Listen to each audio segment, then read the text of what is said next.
में पुनः पुनः दक्षिणे लक्ष्मणो यस्य वामे च जनकात्मजा पुरतो मारुतिर्यस्य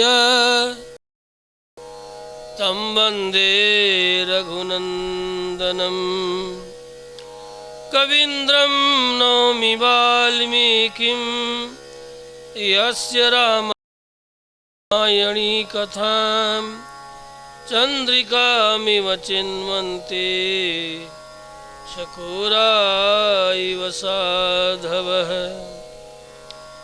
आञ्जनेयमतिपाटलाननं काञ्चनाद्रिकमनीयविग्रहं पारिजाततरुमूलवासिनं भावयामि पवमाननन्दनम्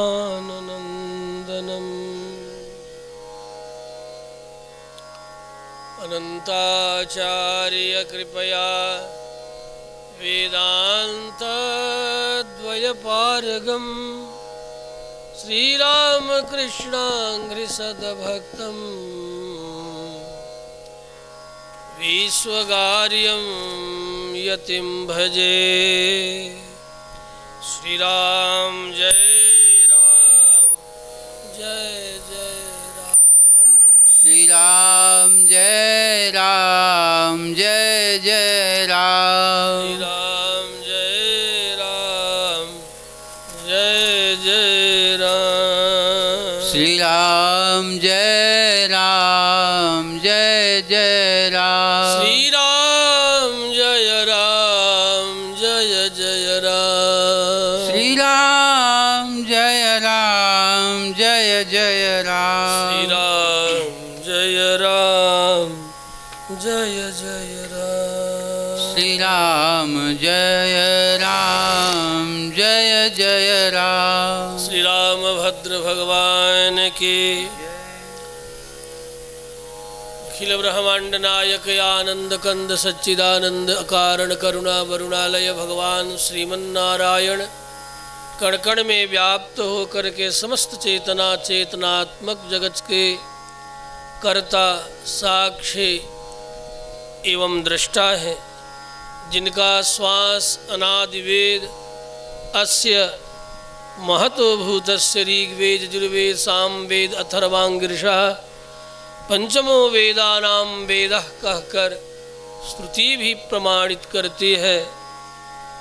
जो सनातन धर्मावलंबियों का मान्य ग्रंथ चतुर्वेद पुरुषार्थ को प्राप्त कराने वाला है, जिसका उपब्रह्मण श्रीमद् रामायण वाल्मीकीय ऋषि प्रोक्त है, जिसमें वर्णित लीला कथा चातुर्मास व्रत ब्याज चतुर्वेद पुरुषार्थ को प्राप्त करने के उद्देश्य से हम सब नित्य इस ऋषि महर्षियों के द्वारा तपः बुद्धरा पर बैठ करके श्रवण मनन निधिध्यासन कर रहे।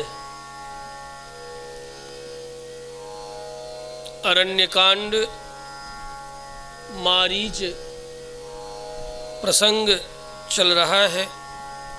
श्री रामभद्र जनकनंदिनी जानकी के द्वारा प्रेरित किए जाने पर मारीच के पीछे निकल पड़े हैं। मारीच का उद्धार श्री रामभद्र करते हैं। मरते मरते मारीच ने सबसे पहले सीता और लखन को पुकारा है।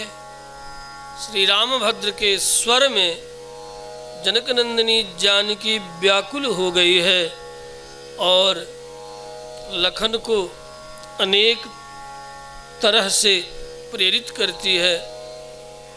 लखन ने निवेदन किया, ये कोई राक्षस उसकी वाणी है, श्री रामभद्र को कभी कुछ नहीं हो सकता। अवध्यः समरे रामो नैव त्वं वक्तुमर्हसि। इसलिए आपको घबराने की जरूरत नहीं। फिर भी भगवल्ली लीला का पात्रभूत लखन लाल से जनक नंदिनी जानकी अनेक दुर्बाद कहती है। फिर अंत में श्री लखनलाल चरणों में प्रणाम कर वन देवताओं को साक्षी बना सबसे रक्षा की प्रार्थना करके श्री रामभद्र के तरह जिस ओर से आवाज आ रही है उधर चल पड़े। अब्रवील लक्ष्मण सीतां प्राञ्जलि स जितेन्द्रियः उत्तरं नोत्सहे वक्तुं दैवतं भवति मम। श्री लखन ने कहा है कि हे माँ, भैया रामभद्र को कुछ भी नहीं हो सकता, आप मेरी स्वामिनी भी हो, आपके द्वारा कहे गए दुर्वाद का मैं उत्तर नहीं दे सकता। यह हमारा स्वरूप नहीं है कि मैं उत्तर दूं, क्योंकि केवल आप हमारी संबंधी ही नहीं, आप हमारी रानी भी हो। रानी की आज्ञा का पालन करना हमारा धर्म है। अतः अब मैं आपकी इच्छा के अनुसार वहीं जाता हूँ जहाँ श्री रामभद्र भैया गए हैं। आपका मंगल हो, वन देवता आपकी रक्षा करे।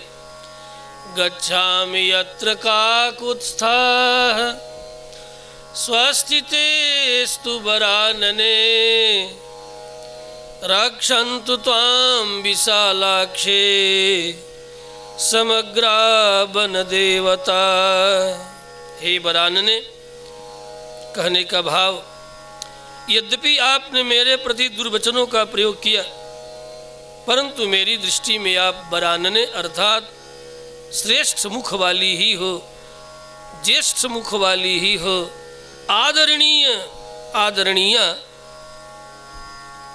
आदरणीयों में आप प्रमुख हो। प्रमुख शब्द में भी मुख शब्द है, और आनन वरानन में भी बर श्रेष्ठता का वाचक है। अर्थात आपने दुर्वचन कहा तब भी आप मेरे लिए हर प्रकार से मातृवत आदरणीय ही नहीं आराधनीय भी हो। इसलिए मेरी उन वचनों के प्रति, आपकी उन वचनों के प्रति मेरे मन में किसी प्रकार का कोई अन्यथा भाव नहीं है। मैं तो यह समझता हूँ कि आप जो कुछ भी कहेंगी वह मेरे कल्याण के लिए ही सिद्ध होगा, उससे मेरा कल्याण ही होगा।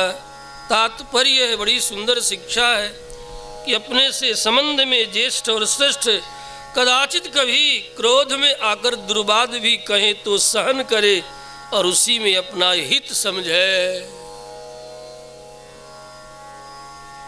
यह शिक्षा श्रीमद् रामायण का यह दिव्य प्रसंग हमें दे रहा है। विशालाक्षी भी कहा है। तात्पर्य, हे माता, आप में ऊपर अपनी बड़ी बड़ी आँखों से कृपा दृष्टि बनाए रखें। मैं जा रहा हूँ आपकी आज्ञा का पालन करने के लिए। हे देवी, इस समय मेरे सामने भयावह अपशकुन हो रहे। उन घोर अपशकुनों ने मेरे मन में बड़ी शंका उत्पन्न कर दी है। पता नहीं क्या होगा, उधर क्या हुआ और जाने के बाद इधर क्या होगा। अब तो श्री रामभद्र के साथ ही मैं आपका दर्शन करूंगा। निमित्तानि घोराणि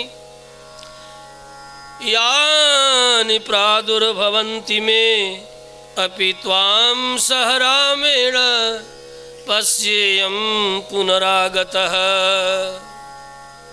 अब तो उन्हीं के साथ आकर के मैं आपका दर्शन करूंगा।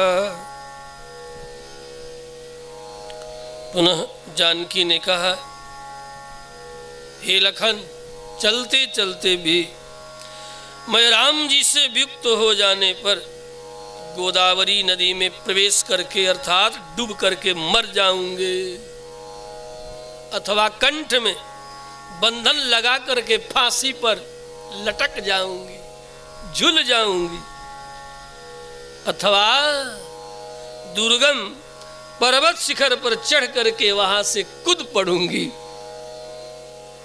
अथवा तीक्ष्ण विष खा लूंगी, अथवा अग्नि में प्रवेश कर जाऊंगी।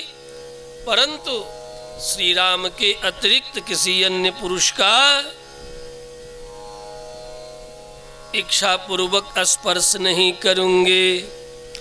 गोदावरीं प्रवेक्ष्यामि हीना रामेण लक्ष्मण आबन्धिष्येऽथवा त्यक्षे विषमे देहमात्मनः पिबामि वा विषम, पी जाऊंगी, विष खा लूंगी।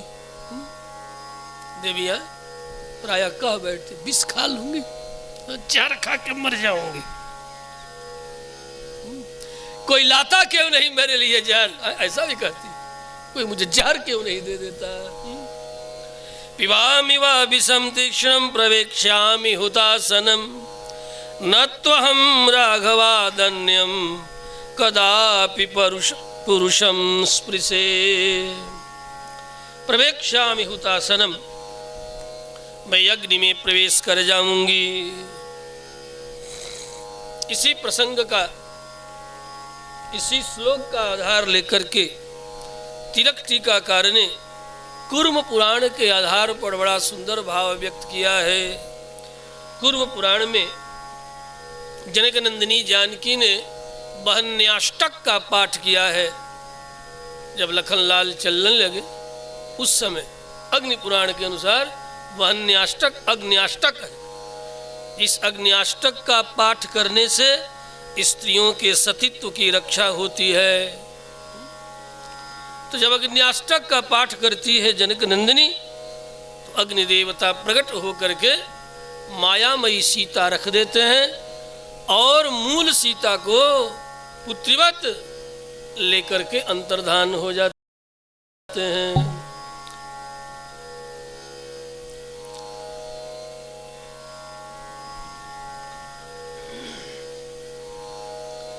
जनक नंदिनी ने कहा,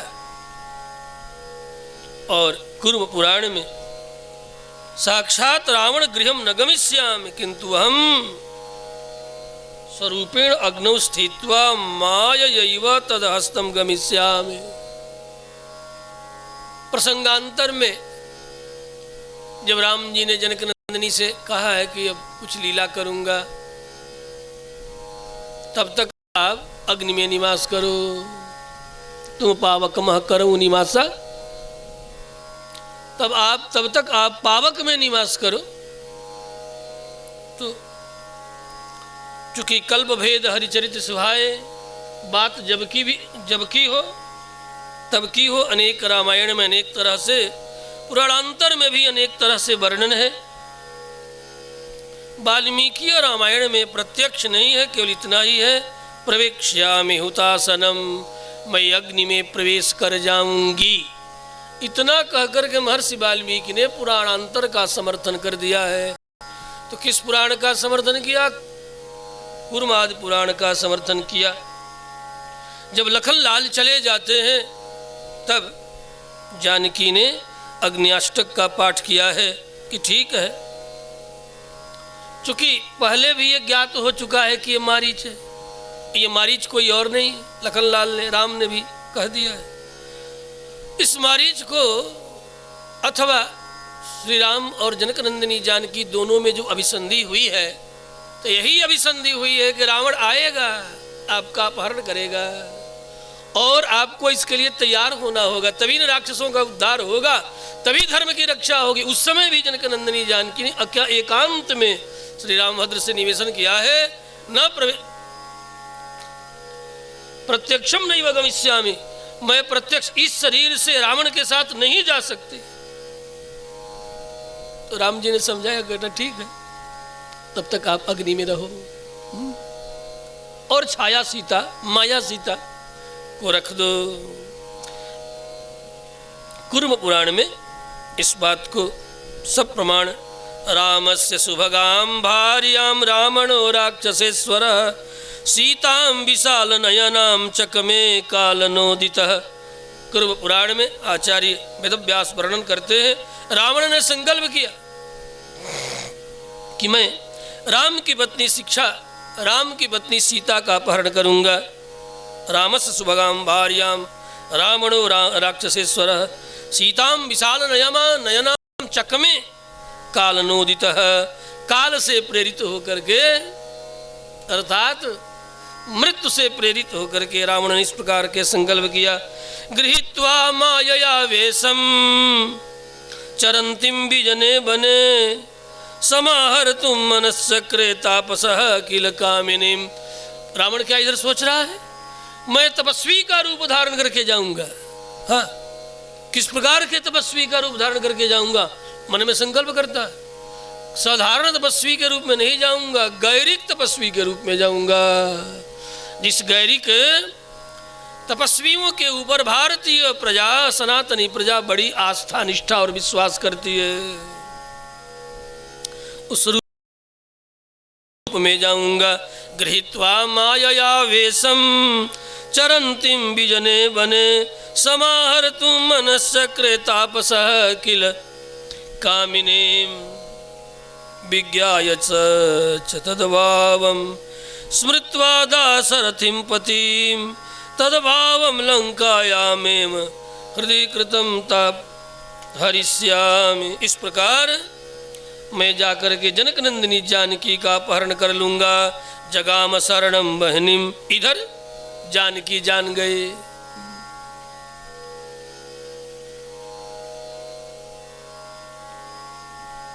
पियही अकीसी जान निहारे। राम जी के संकल्प को अच्छी तरह जानने वाली रावण इधर संकल्प कर रहा है और जानकी इधर संकल्प कर रही है कि मैं तो प्रत्यक्ष नहीं जा सकते, अग्नि में प्रवेश कर जाऊंगी। तो वही जो अग्नि में प्रवेश कर जाऊंगी, प्रवेक्ष्यामि हुतासनम, मैं अग्नि में प्रवेश कर जाऊंगा लेकिन प्रत्यक्ष में नहीं जा सकते। श्री रामभद्र के साथ परस्पर एकांत में चर्चा जब हुई तब की बात, लक्ष्मण के जाने के बाद की ये बात, लेकिन ये बात है पुराणांतर में कथित है। उस समय जानकी ने बहन्याष्टक का पाठ किया है, अग्नि देवता को आवाहित किया है। जगाम शरणम बहनिम आवसत्यम शुचिस्मिता। अभी कौन अग्नि, अग्नियां कई प्रकार की होती है। ये मत सोचना कि तिल्ली जला दिए अग्नि प्रकट हो गई तो बस हर प्रकार की एक ही अग्नि है। अग्नियों का इतना भेद है, इतने भेद हैं, लेकिन उन भेदों में भी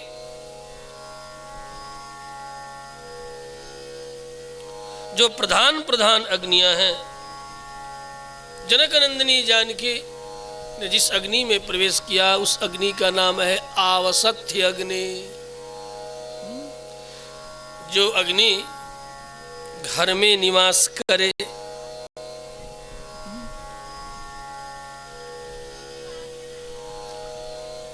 तो प्रवेक्ष्यामि बहनिम आवसत्यम शुचिस्मिता जगाम शरणम सीता। प्रपद्ये पावकम देवम साक्षिणम विश्वतोखम। अग्नि देवता को बुला रही है इन्हीं श्लोकों का स्मरण करती हुई। प्रपद्ये पावकम देवम, हे अग्नि देवता मैं आपके शरण में हूँ, आप मेरी रक्षा करे। आत्मानं दीप्त बभुसम सर्वभूत हृदय स्थितम, समस्त जीवों के हृदय में निवास करने वाले हे आवसत्याग्नि, आप मुझे शरण दें। इस प्रकार 8 श्लोकों में जनक नंदिनी जानकी ने अग्नि देवता का आवाहन किया है। सतियों के मित्र हैं अग्नि देवता, पिता है अग्नि देवता, रक्षक है अग्नि देवता, पालक है अग्नि देवता। नित्य सतियों के साथ उनकी सतीत्व की रक्षा करने के लिए लगे रहते हैं अग्नि देवता, सदा रक्षा करते हैं। इसलिए जो आवसथ्याग्नि है, यह आवसथ्याग्नि प्रत्येक पतिव्रता स्त्री के लिए पालक, पोषक, रक्षक, पितावत सदा साथ देते हैं। इति वह्न्यष्टकम जप्त्वा रामपत्नी यशस्विनी, कुर्म पुराण कह रहे हैं। इस प्रकार अग्न्याष्टक का जप करके रामपत्नी यशस्विनी, रामपत्नी यशस्विनी जनकनंदिनी जानकी ध्यायन्ती मनसा तस्थौ रामम उन्मिलिते क्षणा। इस प्रकार अग्नि देवता का आवाहन पाठ करके श्री रामभद्र का ध्यान करने लगी। उसी समय आविरासेद, अग्नि देवता सर्वतोमुखम, चारों ओर जिनका मुख है, प्रकट हो गए। आविरासीत अथावसथ्यात् भगवान हव्यबाहो महेश्वरः, आविरासी सुदीप्तात्मा तेजसा निर्दहन्निमा। सर्वतोमुख अग्नि अपने तेज से मनो जला करके भस्म कर डालें, ऐसे उदीप्त अग्नि देवता प्रकट हो गए। सृष्ट्वा मायामयम सीताम, और मायामयी सीता की सृष्टि करते हैं, प्रकट करते हैं। किस लिए? रावण वधेच्छया, रावण के वध की इच्छा से अग्नि देवता ने मायामयी सीता की सृष्टि करते हैं और मूल सीता को धारण कर लेते हैं। तत्पश्चात अंतर्धान हो जाते हैं। सीता मादाय रामेष्टाम पावकोऽन्तर्धीयत। जनकनंदिनी जानकी ने जो ये संकल्प किया है, प्रवेक्ष्यामि हुतासनम, मैं अग्नि में प्रवेश कर जाऊंगी, तो ऐसा थोड़े अमोघ संकल्प जानकी है। इनका संकल्प सिद्ध हो गया और ये अग्नि में प्रवेश कर गईं। इन्हीं सीता को प्रकट करने के लिए अब जो लोग नहीं जानते वे कहते हैं रामायण देख करके, रामानंद सागर का, कि राम जी ने सीता की अग्नि परीक्षा ली। ये केवल लीला के लिए परीक्षा नहीं ले रहे हैं, जानकी को अग्नि से वास्तविक जानकी को प्रकट कर रहे हैं और मायामय जानकी को समर्पित कर रहे हैं अग्नि देवता को। पुराणांतर की कथा न सुनने पर, न समझने पर, इसी तरह भारतीय प्रजा में ये सब साम्यवादी, विधर्मी, विविध प्रकार की बातों का दुष्प्रचार करते रहते हैं। समझ गए कि नहीं समझ गए?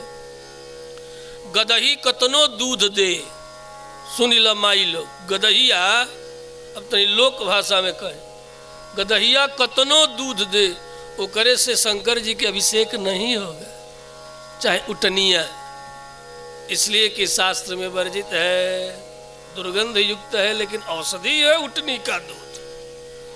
गदही का दूध भी ट्यूबरक्लोसिस दूर करता है, लेकिन शंकर जी का अभिषेक नहीं होगा, पंचामृत नहीं बनेगा। अब कहो कि क्यों? तो जाओ उसका रासायनिक विश्लेषण करो। बहुत विज्ञानी हो, केवल प्रजा को, सामान्य लोगों के मति बुद्धि को भ्रष्ट करने के लिए भेद मत पैदा करो। जाओ उसका रासायनिक विश्लेषण करो और विश्लेषण करने के बाद तब उसके गुणधर्मों पर विचार करो। गैया कतनो हरही हो, गाय भयंकर हरही हो,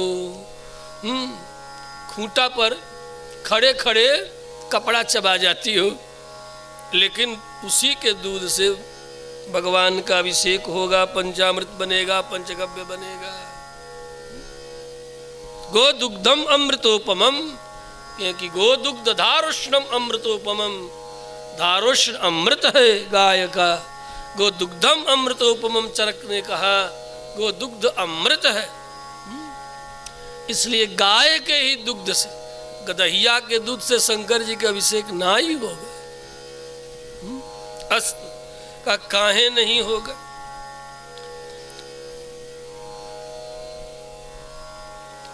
जरूर इस प्रकार की बातें सामान्य लोगों के मन में भी आ सकती है। तो देखो,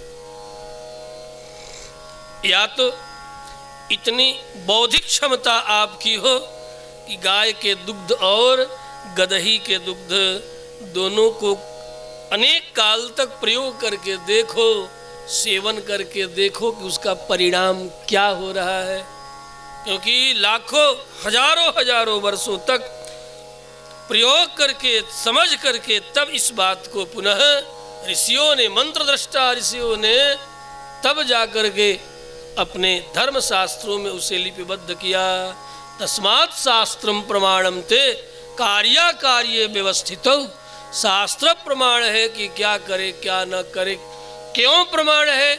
इसके लिए अनेक लोगों ने, अनेक आपके पूर्वजों ने बहुत प्रयोग किया है, और प्रयोग करने के बाद तब पालन करने के योग्य, जिसका अनुशासन मानने के योग्य शास्त्र दिया। शासनात् शास्त्रम, जो शासन करे उसे शास्त्र कहते हैं, जो अनुशासन करे उसे शास्त्र कहते हैं। अस्तु, तो प्रवेक्ष्यामि हुतासनम, यह संकल्प जो करती है जनकनंदिनी महर्षि वाल्मीकि के शब्दों में, शब्दांतर से, शास्त्रांत पुराणांतर से ये तथ्य भी सिद्ध है कि विशालाक्षी जनकनंदिनी जानकी पावक में प्रवेश कर गई, मायामयी सीता प्रकट हो गई।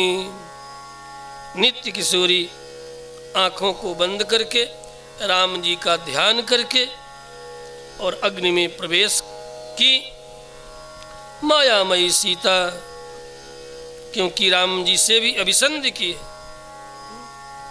प्रत्यक्षम नैव गमिष्यामि, मैं प्रत्यक्ष इस शरीर से रावण के घर नहीं जाऊंगी। ठीक है, अग्निदेवता को बुला लिया जाए। वे समस्त स्त्रियों के लिए पिता के तुल्य है। स्त्री मात्र के लिए अग्नि पिता है। पिता के घर में रहने में किसी भी प्रकार का कोई दोष नहीं है। अग्निदेवता पिता है। अस्तु, अब क्या था? रावण वध की इच्छा से मायामयी सीता की सृष्टि हो चुकी। जानकी को लेकर के अग्निदेव अंतर्धान हो गए। आविरासित सुदीप्तात्मा सृष्ट्वा मायामयम सीताम स रावण वधेच्छया, क्योंकि देवताओं ने पूर्व के दिनों में कहा है, बड़ी प्रार्थना की।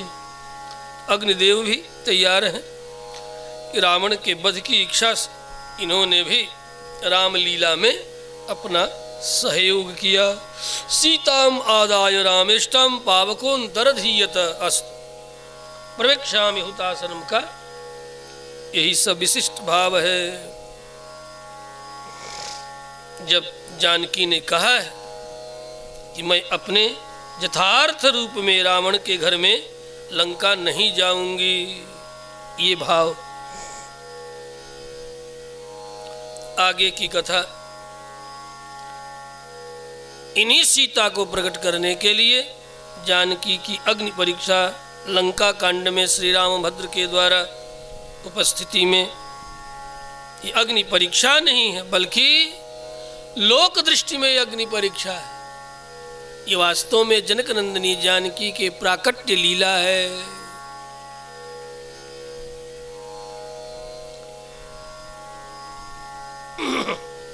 इस तरह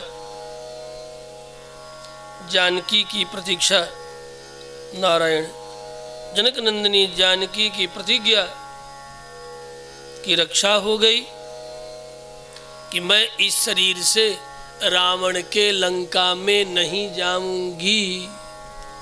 तो किस शरीर से जाओगी? कहा मायामयी सीता। उस सीता की सृष्टि अग्नि देवता ने प्रकट किया है। न तो हम राघवादन्यम कदापि परुषम स्पर्शे, राघव के अतिरिक्त किसी अन्य पुरुष का मैं स्पर्श नहीं करूंगी। यह सीता का संकल्प भी अग्नि में प्रवेश करने से ही सिद्ध होना है, सिद्ध होता है। इसके बाद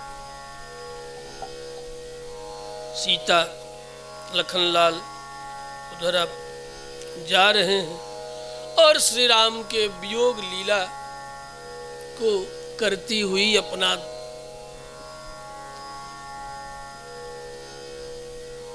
पेट पीटने लगे। पेट कब पीटती हो देवियों, याद है? पेट कब पीटती हो? छाती तो पीटना समझ में आता है, लिखा है शास्त्रों में। सीता पेट पीटने लगे। जब शोक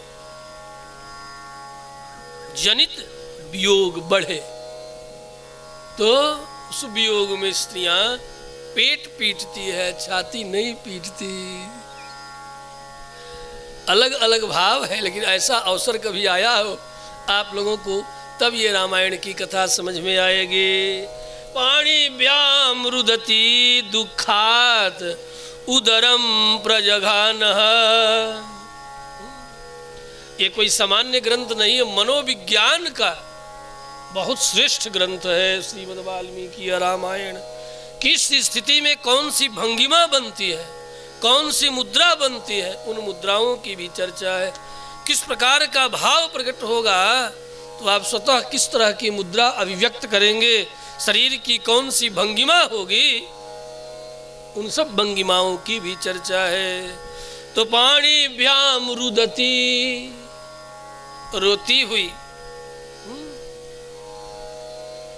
अपने पेट को पीटने लगी। आचार्यों ने इन्हीं भावों को व्यक्त किया, इसीलिए मैंने पूछ लिया और कह भी दिया। यद्यपि प्रायः व्यक्ति शोक में, दुख में क्या करता है, छाती पीटता है, समझे? ये भी ध्यान देना। स्त्रियां प्रायः छाती नहीं पीटती है, पेट पीटती है। पुरुष छाती पीटता है, दोनों में अंतर है। और कभी ऐसी स्थिति आए तो बड़ा निकट से निरीक्षण करना, निकट से निरीक्षण करना। अस्तु, मान लो छाती भी पीटती हो, यद्यपि शोक में छाती पीटी जाती है। संसार में स्त्रियों का छाती पीटना सुना गया है, देखा भी गया है, मान लो। लेकिन यहाँ पेट पीटने का भाव, जब तक सब राक्षसों का मरण संपन्न नहीं हो जाता, जब तक इन समस्त राक्षसों की मृत्यु नहीं हो जाती, तब तक मेरी उदर पूर्ति नहीं होने वाली है। यह एक तात्पर्य है। सीता का पेट पीटना इन राक्षसों की जब तक सकुल विनाश नहीं कर लूंगी, तब तक मेरा पेट नहीं भरने वाला है, इसलिए पेट पीट रही है। सीता जी ने उदर पीट करके मानो यही सूचित कर रही है। उदरम प्रजघानेन इत्यनेन सर्वरक्षो मरणम विना नामे उदर पूर्ति ही इति सूचितम, अन्यथा शोके वक्ष आघात। एवं स्त्री सुप्रसिद्धा, कहा कि प्रायः करके छाती पीटना ही प्रसिद्ध है जगत में। लेकिन आज जानकी जो पेट पीट रही, उसका तात्पर्य कुछ विशेष है। क्या विशेष? का जब तक इन राक्षसों का, संपूर्ण राक्षसों का वध नहीं हो जाएगा, तब तक हमारा पेट नहीं भरने वाला है। अस्तु।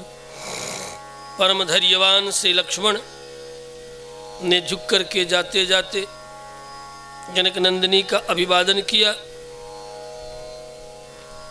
और राम जी के लिए निकल पड़े हैं।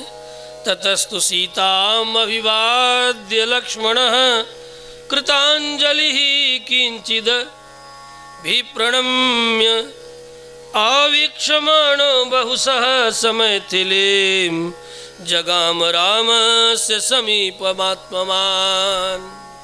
आत्मवान श्री लक्ष्मण श्री रामभद्र के की ओर चल पड़े। बहुशः अवीक्षमाणः चारों ओर देखते हुए, सतर्क होकर के देखते हुए, बहुशः अवीक्षमाणः का यह भी भाव,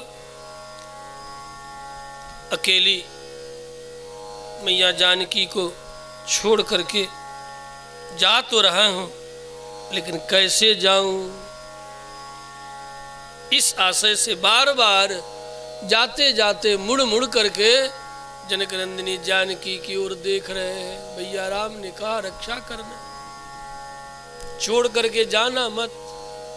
लेकिन अब इनकी आकांक्षा, इनके संकल्प को पूर्ण करना भी हमारा धर्म है।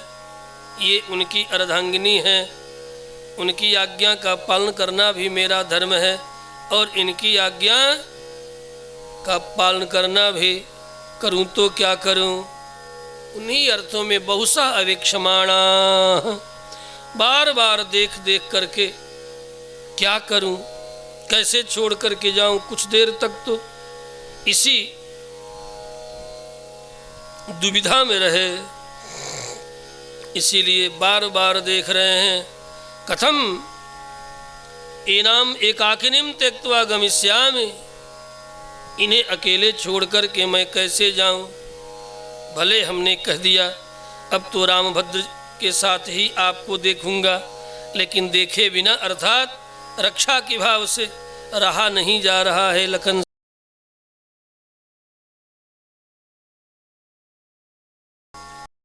सामान्य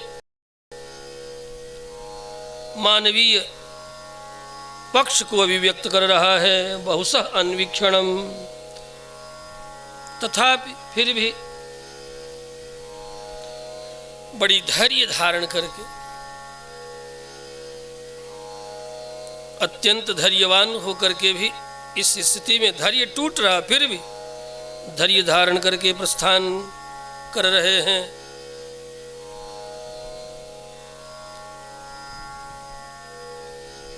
जब देखना छोड़ दिए तो आकाश की ओर दाएं बाएं चारों ओर देख करके बड़े ही करुण और विनम्र शब्दों में बद्धांजलि हो करके वन देवताओं से बार बार निवेदन करते हैं, दिशाओं से निवेदन करते हैं। या आप सब मिथिलेश नंदिनी की आप सब रक्षा करेंगे। हे वन देवता, हे दिशाएं, कुछ परिस्थिति ऐसी है कि मैं इन्हें अकेले छोड़ करके जा रहा हूँ। असहाय इस घोर जंगल में कर आप सबके हाथों में सौंप करके जा रहा हूँ। आप लोग मिथिलेश नंदिनी की रक्षा करेंगे, आप लोग मेरी माता की रक्षा करेंगे। देव सौंपी सब काहू बन दीसी देव सौंपी सब काहू चले जहाँ रावण ससिराहू चले जहाँ रावण ससिराहू। सबको सौंप करके श्री लखनलाल चले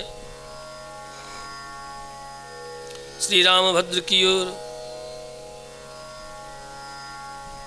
इसी अवसर को पाकर के रावण यति का वेश धारण कर सीता की कुटी के द्वार पर आया। भगवे रंग का वस्त्र लपेटा है, उसके सिर पर शिखा, हाथों में छाता, पैरों में जूता था। उसने बाएं कंधे पर डंडा रख करके उसी में कमंडलू लटका लिया था। जैसे सूर्य चंद्र से रहित संध्या के पास महान अंधकार उपस्थित होता है, उसी तरह रावण श्री जानकी के पास चला आया। जब सूर्य का भी प्रकाश न हो और चंद्रमा का भी प्रकाश न हो, तब अमा की रात्रि कितनी अंधेरी होती है, कैसी अधियारी होती है। रहिताम सूर्य चंद्राभ्याम संध्यामीम महत्तमः ताम पश्यत ततो बालाम राजपुत्रीं यशस्विनी।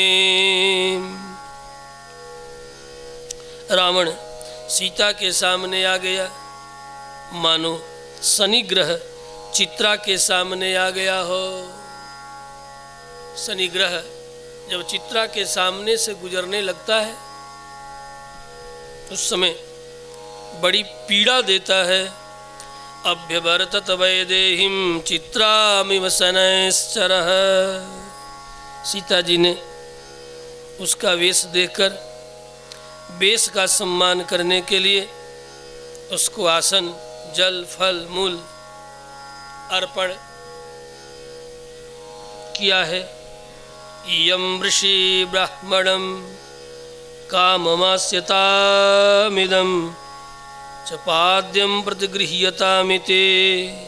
जनक नंदिनी ने कहा, ये आप ग्रहण करें। इयं ऋषि ब्राह्मण काममास्यतामिदं च पाद्यं प्रतिगृह्यतामिते। आया हुआ अतिथि है, अतिथि का सम्मान करना संस्कार है, भारतीय रीति है। अतिथि देवो भव, अतिथि देवता होता है। आए हुए बिन बुलाए, जिसके आने की तिथि का समय का ज्ञान न हो, न तिथिर्यस्य आगमनस्य, जिसके आगमन की तिथि पता न हो। अब तो अतिथि कोई रहा नहीं, रहा क्या? अब तो आने से पहले हेलो आ रहे, कितने बजे तक, कितने लोग हैं, कैसे आ रहे हैं। विपत्ति बढ़ गई। पहले कम से कम हर व्यक्ति की लज्जा प्रतिष्ठा बच जाती थी। कोई मोबाइल नहीं, ठीक है आ गए तो जो है उसी से व्यक्ति स्वागत सत्कार कर देता था। अब तो पहले से हेलो, अब हेलो हो गया तो फिर अब तो तैयारी करनी है। अनावश्यक नहीं भी है घर में कुछ, तब भी बहुत प्रकार से तैयारी करनी। हेलो हो चुका, अतिथि का अभाव हो गया, जिसके कारण खर्चे बढ़ गए। मिथ्या मान सम्मान प्रतिष्ठा का दिखावा, ढोंग बढ़ गया। नहीं था तो कम से कम चलो भाई, पता नहीं था तो जो है काम चल जाता। तो ये जो स्थिति थी, आज भी जो लोग समझदार हैं, ये लोग आज भी जो लोग समझदार हैं वो फोन करके नहीं जा रहे हैं, बिना फोन के जा रहे हैं। भाई हित है, नाता है, संबंधी है, फोन क्या करना। जो परिस्थिति होगी उसकी परिस्थितियों के साथ हम भी समझ लेंगे। अब फोन जब से आ गया तब से अतिथि सत्कार करने। अच्छा, एक और लाभ हो रहा है, बहानाबाजियां भी बढ़ गई है। हाँ, फोन आ गया तब यहाँ है, वहाँ है, फला है, ढेका है, निकाल दो इस तरह, कैसे भी निकालो। हाँ, फोन से दोनों माने हानि और लाभ दोनों। बचना यदि है, आ गया फोन तो व्यक्ति बच करके निकल जा रहा है कि न रहेंगे दरवाजे पर, माने अपने डेस्टिनेशन पर रहेंगे नहीं। अपने किसी भी नेविगेशन से आओ, हम अपने डेस्टिनेशन पर रहेंगे नहीं, तो गायब हो जाएंगे, खोजते रहो। मैंने तात्पर्य ये है कि अंततः जो है युग बिना मोबाइल वाला ही आने वाला है। उसी में सुविधा थी। हाँ, अचानक पहुंच गए, व्यक्ति मिल भी जाता था, बहुत प्रकार की बातें भी, औपचारिकता भी नहीं होती है। अब तो मोबाइल ने भारी विपत्ति भी दिया है और सुविधा भी दिया है, दोनों दिया है। सौविध्य भी प्रदान किया। मोबाइल ने अतिथि को किसी को अतिथि नहीं रहने दिया। श्री रामभद्र भगवान की। चलो प्रशंसनीय भी है, गुण भी है इसके बहुत से गुण हैं। बैठे बैठे सारा समाचार जान लो, सुन लो, समझ लो, कह लो, सुन लो। यहाँ बार बार आना जाना पड़ता था, बस मोबाइल पर ही सारी बातें।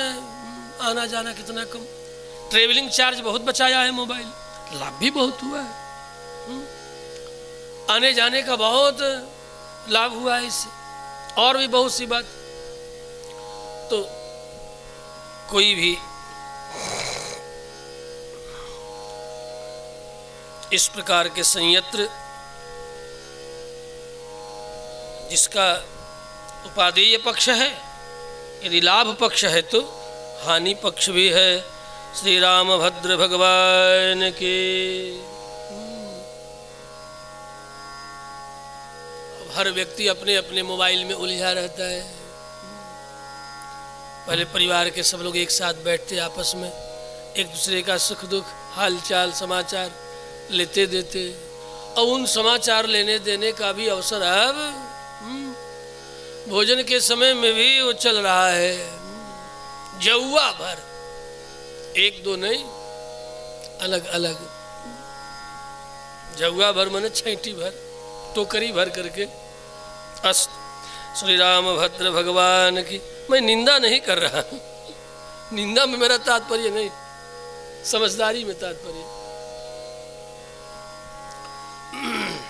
अस्तु इयं वृषि ब्राह्मण काम्यमास्यताम् इदं च पाद्यं प्रतिगृह्यतामिति। जानकी ने कहा, हे अतिथि, देखने से तो आपका रूप ब्राह्मण का है, इसलिए ये आपके लिए आसन है, ये आसन ग्रहण करें। आस्यताम इदम च पाद्यम, इसके द्वारा चरण प्रक्षालन कर लें, अर्घ्य स्वीकार कर लें। अर्घ्य पाद्य देकर के अतिथि का सत्कार किया और व्याकुल हृदय से श्री रामभद्र के आने की प्रतीक्षा कर रही है। इन्हीं प्रतीक्षा में वो चारों तरफ व्याकुल होकर के दृष्टि दौड़ा रही है। प्रत्येक दिशा में हरा भरा वन ही वन दृष्टिगोचर हो रहा है। श्री राम लक्ष्मण तो दृष्टिगोचर हो नहीं रहे हैं। मन में बड़ी व्याकुलता है। इस एकाकी परा में इस प्रकार के अतिथि का आगमन मैं क्या करूं, कैसे करूं। ततः सुवेशम मृगया गतं पतिं प्रतीक्षमाणा सह लक्ष्मणं तदा निरीक्षमाणा हरितं ददर्शतन महद्वनं नैव तु राम लक्ष्मणौ। चारों तरफ राम लक्ष्मण क्यों आंखें ढूंढ रही है जनकनंदिनी जानकी, लेकिन चारों ओर केवल और केवल हरे हरे वृक्ष ही दिखाई पड़ रहे हैं। निरीक्षमाणाम हरितम ददर्शतन महद्वनं नैव तु राम लक्ष्मणौ।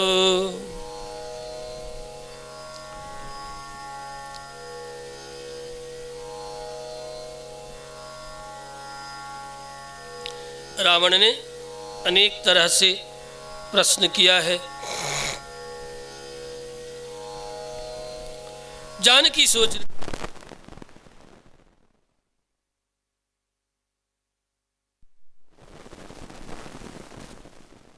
क्यों वन में निवास कर रही हो। यदि मैं इसके द्वारा पूछे गए प्रश्नों का उत्तर दूं तो ठीक नहीं, क्या पता मुझे अकेला पाकर ये क्या कर बैठे। और यदि उत्तर न दूं तो कहीं ऐसा नहीं कि ये मुझे साप दे दे।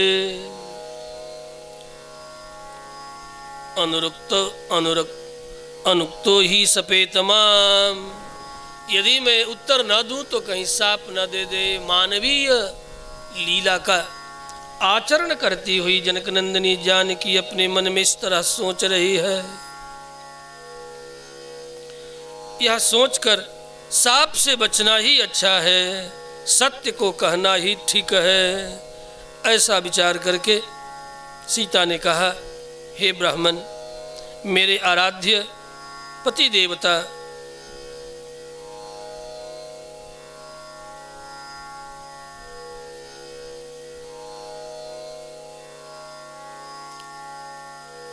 इस समय कुटी के निकट नहीं है।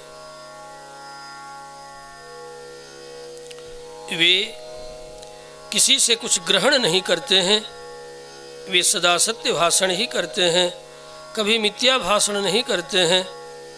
यही मेरे पति का सत्य श्रेष्ठ व्रत है। मैं उन्हीं की अर्धांगिनी हूँ। वे सदा सबको देते ही रहते हैं, कभी किसी से कुछ लेते नहीं हैं। वे वन में गए हुए हैं। दद्यान्न प्रतिगृह्णात् सत्यम ब्रूयान्न चान्द्रितम एतद् ब्राह्मण रामस्य व्रतम धृतम अनुत्तमम। हे ब्राह्मण, अभी मेरे स्वामी फल मूल लेकर आते ही होंगे।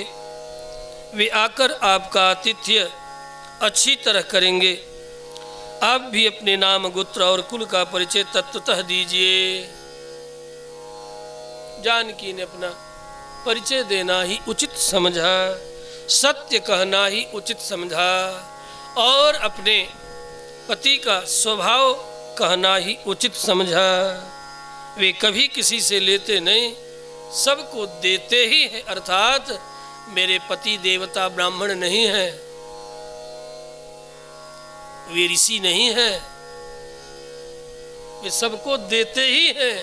अभय दान भी प्रदान करते हैं। सबको देना ही उनका एकमात्र धर्म है, श्रेष्ठ व्रत है। आप मुझे ऋषि पत्नी न समझें, मैं ऋषि पत्नी नहीं हूं। मैं उस वीर पुंगव वीरेंद्र मुकुटमणि की पत्नी हूं कि यदि कुदृष्टि से कोई निहारे उनकी पत्नी को तो वह जल करके भस्म हो जाए उनके तेज से। इसलिए मुझे अकेले समझकर कुछ अन्यथा मन में विचार मत करना। इस तरह बधे हुए शब्दों में जानकी ने उत्तर दिया है, दद्यान्न प्रतिगृह्णात्। सबको देना ही उनका धर्म है। दूसरी बात, राजनीति कहती है कि व्यक्ति पर, राजा पर, राजकुमार पर विपत्ति पड़ जाए तो जहां तहां सीधे शब्दों में अपना परिचय नहीं देना चाहिए। क्या पता शत्रु का गुप्तचर पता लगा करके तुम्हारे वध का उपाय कर बैठे। इसलिए शब्दों के आवरण में, शब्दों के आवरण में छिपा करके व्यक्ति को अपना परिचय विपत्ति में देना चाहिए। इसलिए भी हे ब्राह्मण, वे वन में गए हैं, कंद मूल फल लेकर आते ही होंगे। तब तक आप भी अपना नाम गोत्र हमें बतावें, अपने कुल का परिचय दें। सत्वम नाम च गोत्रंच कुलमाच तत्वतः। रावण ने अत्यंत कठोर शब्दों में कहा, हे सीते, जिसके नाम से देवता, असुर और मनुष्यों सहित तीनों लोग त्रस्त हो जाते हैं, मैं वही राक्षस राज रावण हूं। इतना सुनते ही जनक नंदिनी कांप उठे। लोक लीला जो करनी है। एन वित्रासिता लोकाः सदेवासुर मानुषाः अहम स रावणो नाम सीते रक्षो गणेश्वरः। मैं वही रावण हूँ, लोक रावण हूँ। मेरा नाम सुनते ही देवता चोटी और लंगोटी खोल दोनों हाथ उठा त्राहि त्राहि करने लगते हैं। वही लंकेश रावण।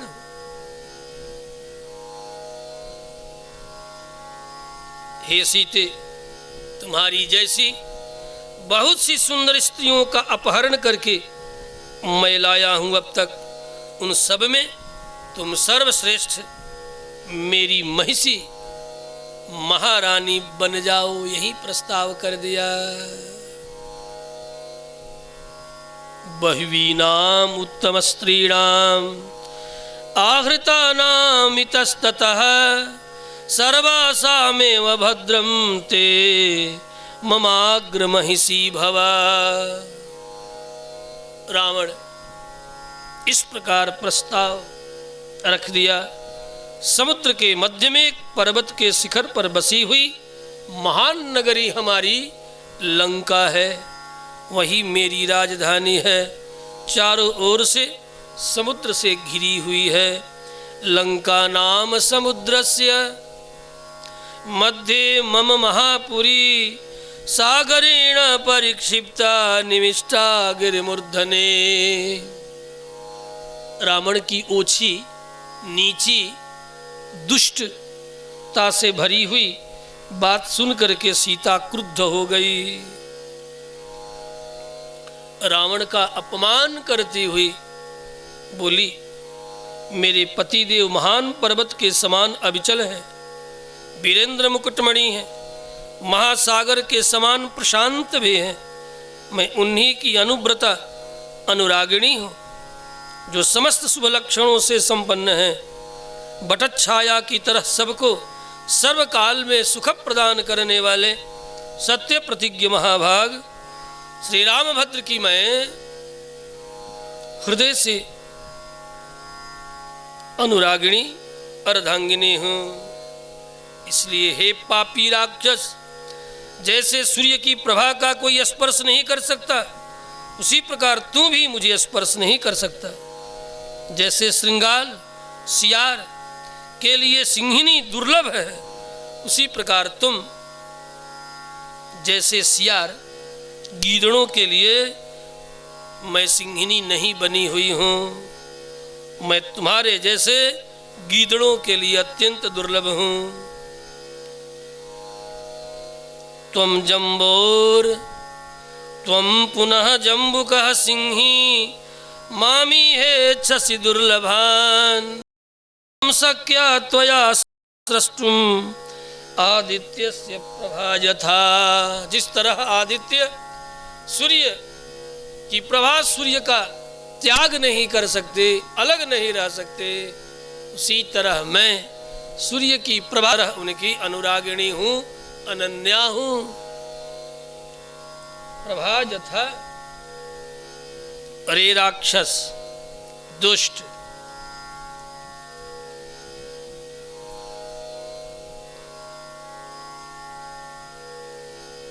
सिंह और श्रृंगाल में जितना अंतर है, वही अंतर तुम में और मेरे स्वामी में।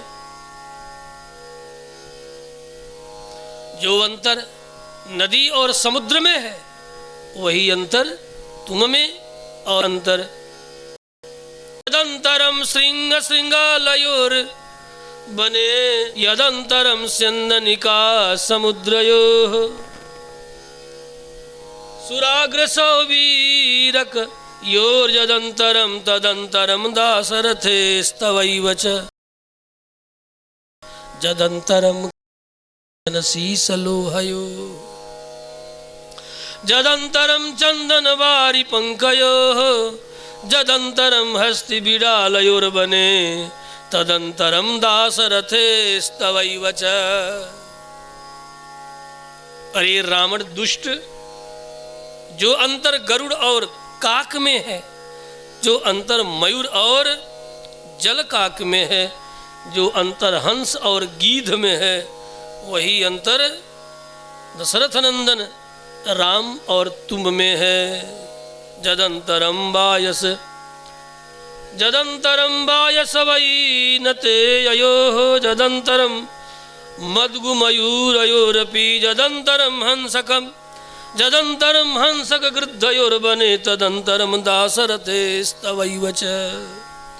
अरे रावण, तो मेरा अपहरण करके भी मुझे पचा न सकेगा, मुझे तू पचा नहीं सकता। जैसे मक्खी घृत पीकर उसे पचा नहीं सकती, जैसे कुत्ता घी खाकर पचा नहीं सकता, उसी तरह तुम मुझे पचा न पाओगे।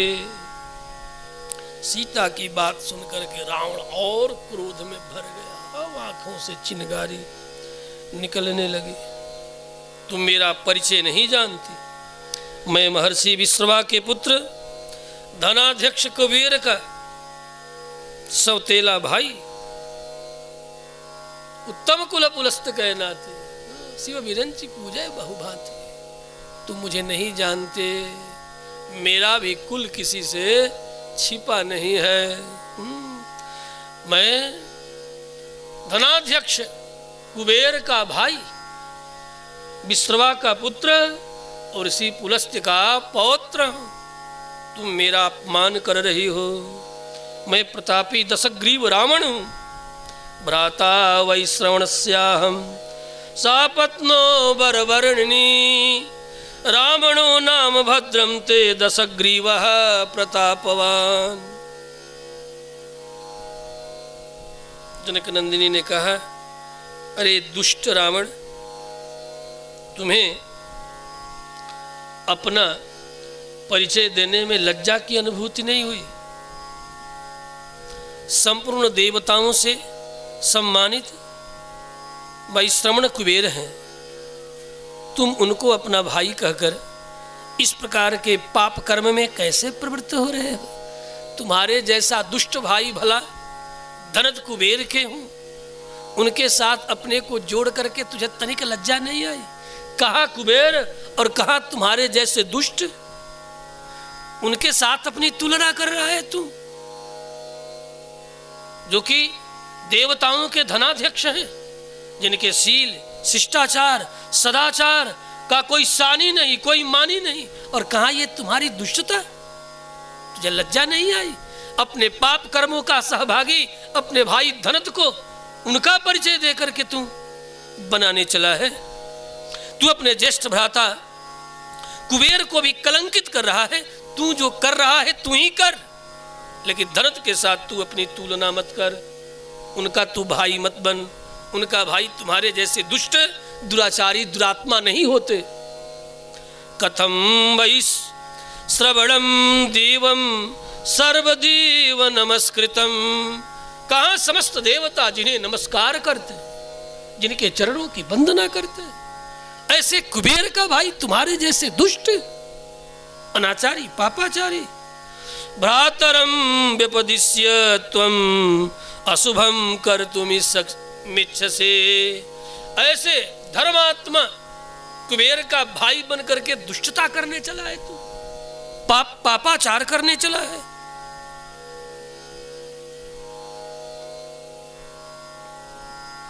इतना सुनते ही रावण अपने हाथ पर हाथ पीटा पहले जोर से, और पीट करके देखते ही देखते जैसे कोई व्यक्ति को ताली पीटता और अपने स्वरूप में आ जाए। अर्थात ताली पीटने का कई भाव। यहाँ का ताली पीटना कार्य आरंभ का की सूचना है। कभी कभी व्यक्ति ताली पीटता, जैसे दो पहलवान जब अखाड़े में उतरे ना तो अपने जंघों पर ताली पीटते हैं। उसी तरह इसने अपने ही दोनों हाथों को पीटा, मतलब अब जो मैं करने आया हूं मैं करके रहूंगा, मानो सूचना दे रहा है। अपने हाथों को पीट करके क्रोधित रावण अपने शरीर को, भयंकर शरीर को प्रकट किया। सीताया वचनम श्रुत्वा दशग्रीव प्रतापवान, हस्ते हस्तं समाहृत्य चकार सुमहद्वपोः, हस्ते हस्तं समाहत्य चकार सुमहद्वपोः। विशाल अपना रूप प्रकट कर लिया। अरे जानकी, तुमने मेरे बल और पराक्रम की बातों को ध्यान से नहीं सुना। मैं आकाश में स्थित होकर के अपनी भुजाओं से समस्त भूमंडल को उठा सकता हूँ, समुद्र का पान कर सकता हूँ, समरांगण में मृत्यु का भी वध कर सकता हूँ। तुम मुझे जानती नहीं। उद्वहेयं भुजाभ्यां तु मेदिनी मंबरे स्थितः, अपिवेयं समुद्रं च मृत्युम हन्याम रणे स्थितः। मैं अपने पर आ जाऊं तो मृत्यु को भी मृत्यु दे दूं। अपने पराक्रम का वर्णन करके रावण ने सीता को झटके से पकड़ लिया, जैसे बुध अपनी माता रोहिणी को आकाश में पकड़ ले। इससे यह सूचित हो रहा है कि रावण ने यह जघन्य निंद्य कर्म किया है। उदाहरण भी अद्भुत हमारे महर्षि वाल्मीकि दे रहे हैं। बुध की माता नक्षत्र रोहिणी है। ये जितने ग्रह नक्षत्र हैं अभी तो पता लगा रहे आज के वैज्ञानिक।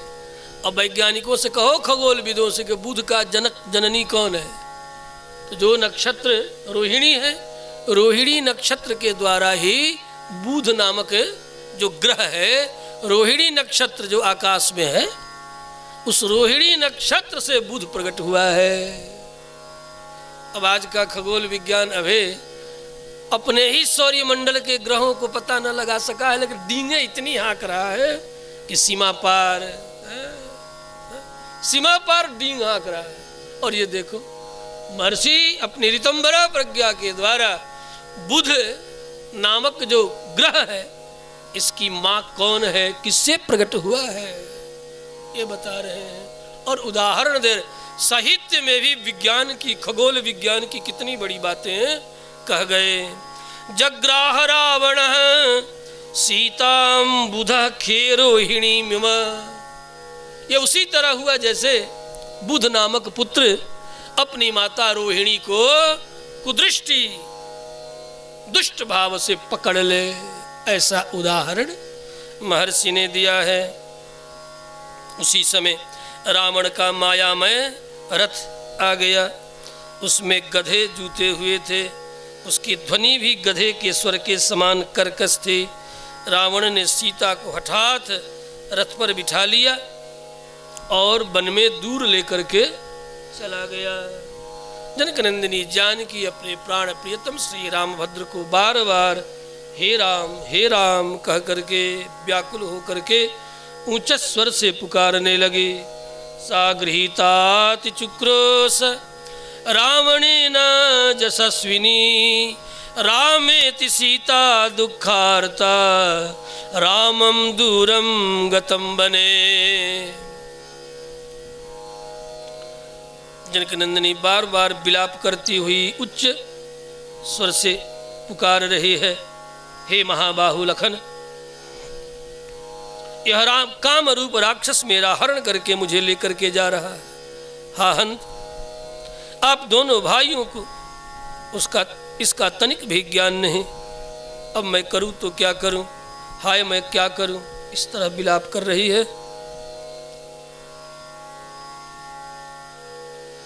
उसी समय जानकी ने एक वृक्ष पर बैठे हुए गिरधराज जटायु को देखा।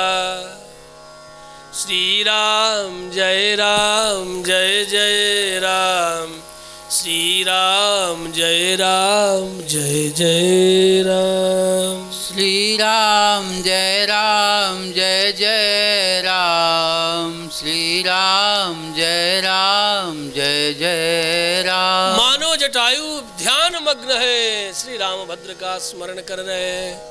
श्री राम जय जय राम, श्री राम जय जय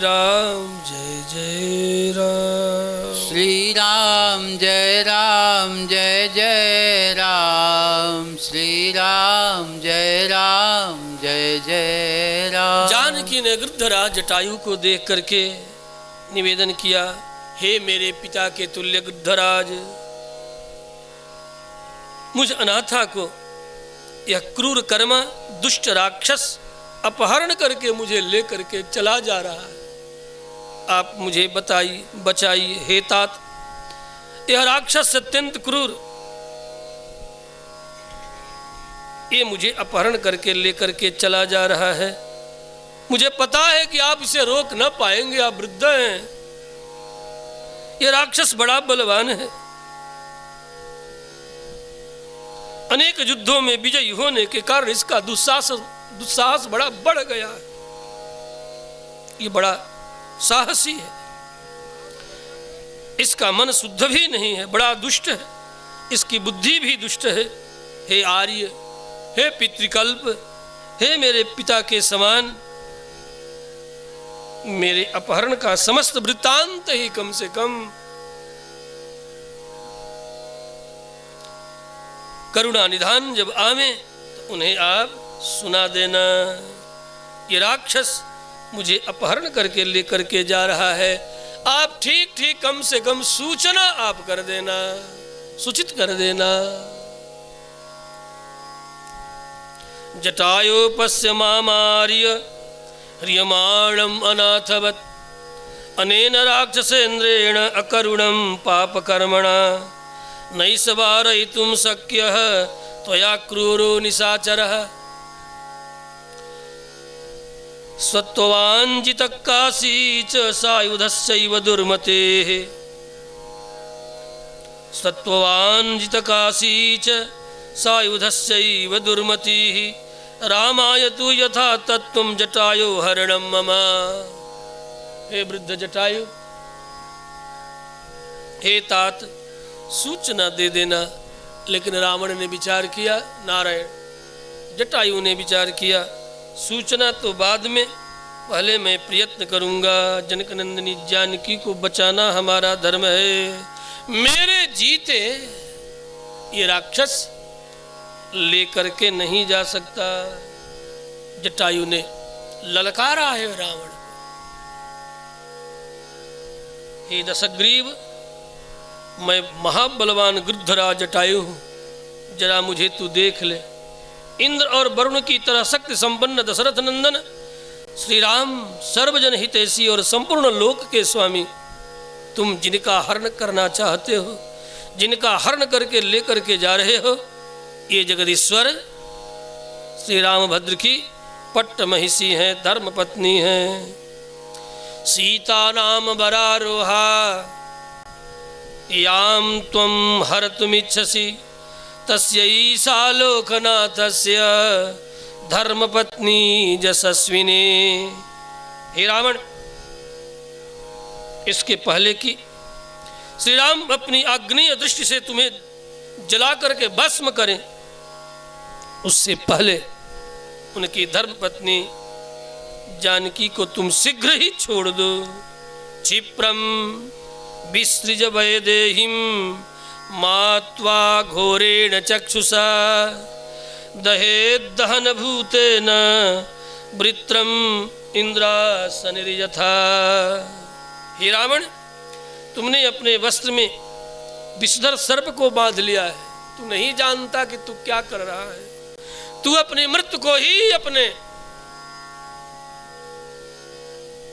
उत्तरीय में बांध करके लिए जा रहे हो, तुम समझ नहीं पा रहे हो।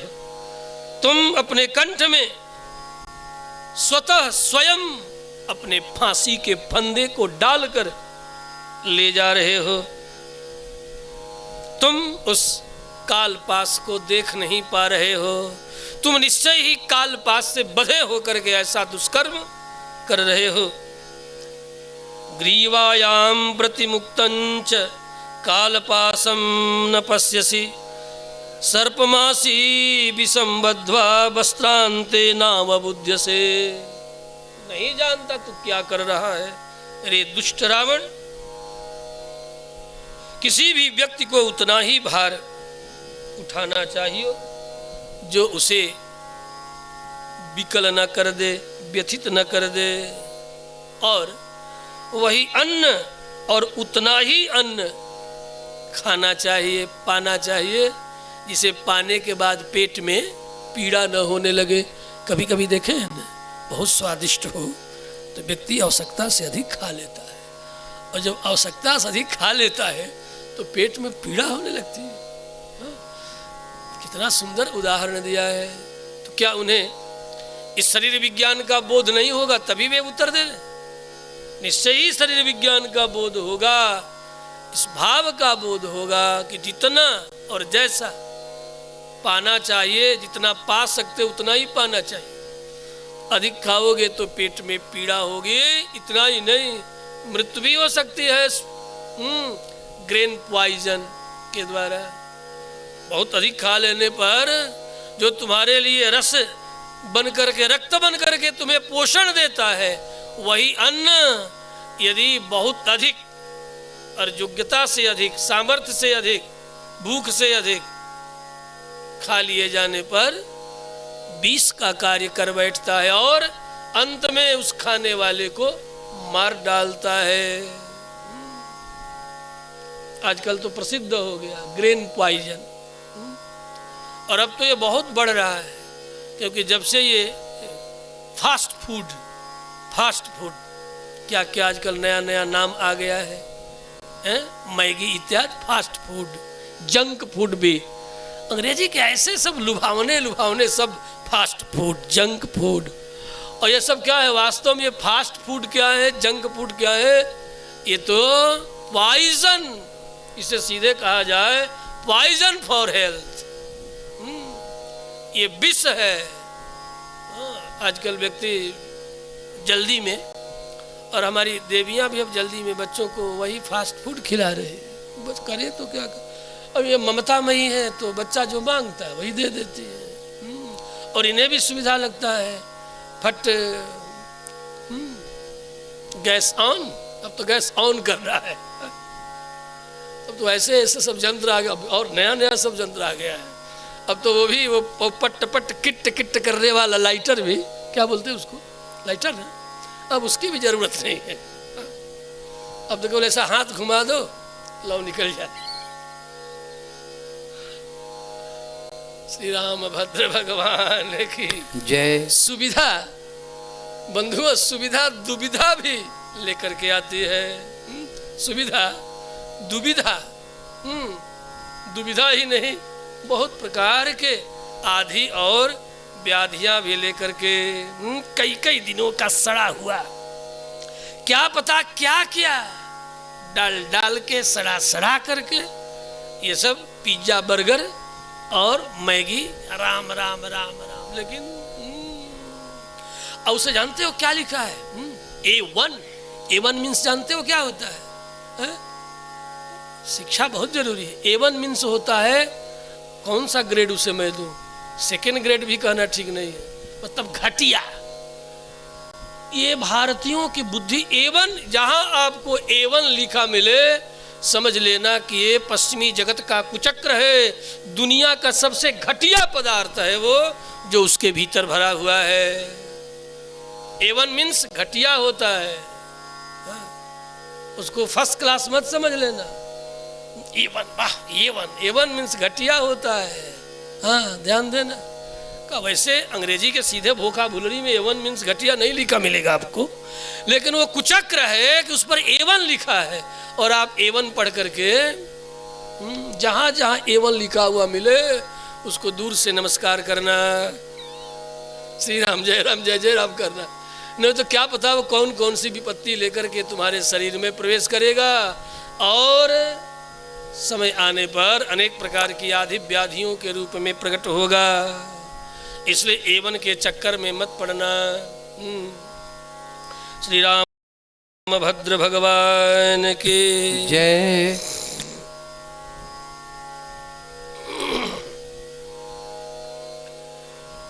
इस प्रकार जटायु ने बड़ा सुंदर संवाद अभिव्यक्त किया है, क्योंकि जटायु को पता है कि अपनी योग्यता, सामर्थ्य और अनुकूलता से अधिक कम विपरीत आहार ग्रहण करने का परिणाम बड़ा ही बुरा होता है, भयंकर होता है।